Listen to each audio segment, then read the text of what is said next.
Get ready. Start.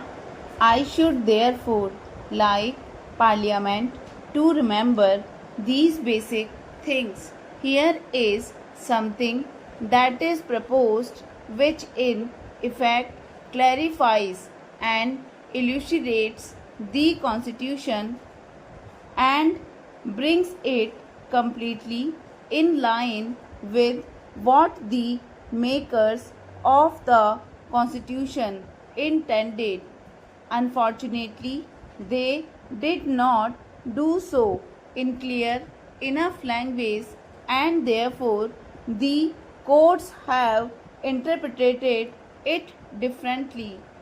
So, first, it is a matter of elucidation. Secondly, it is wrong to say that we are suggesting any arbitrary action, any confiscatory action, or any expropriatory action.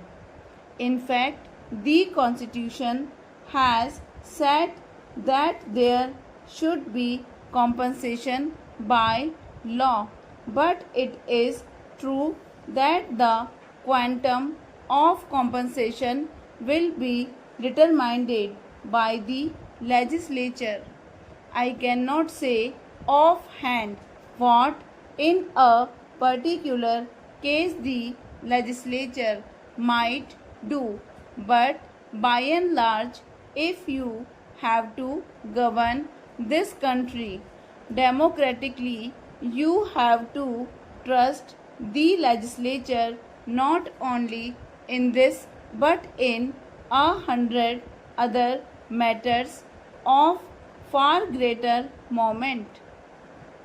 This legislature might decide on some far reaching change affecting perhaps a question of such magnitude as war and peace. Surely the Supreme Court will not decide that. It may decide other questions in ways which directly or indirectly might even affect property.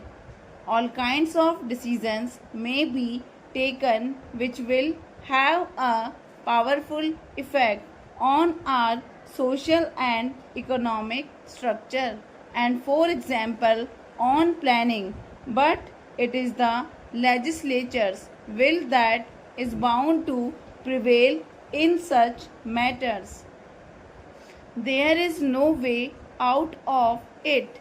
It seems to me a basically wrong approach to single out this question of compensation and to take it out of the purview of the legislature in the sense of somebody else revising the legislature's decisions. Such a course can be thought of only if you think that property is something semi-divine and that the protection of private property is to the largest good of the nation, which hardly anyone today will say obviously. I do not know how I can deal with these fears and apprehensions. There is no remedy for fear except the absence of fear.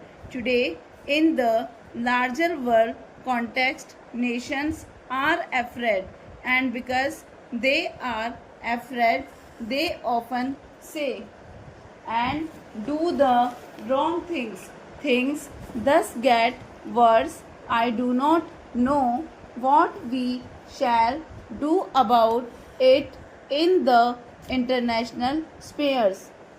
Some people in this country and some outside have all manner of apprehension on this vital issue. In this transitional age, to think in a static way and to imagine that property has exactly the same place in human life as it used to have means that we have stopped thinking. These apprehension and fears therefore appear to me completely unjustified.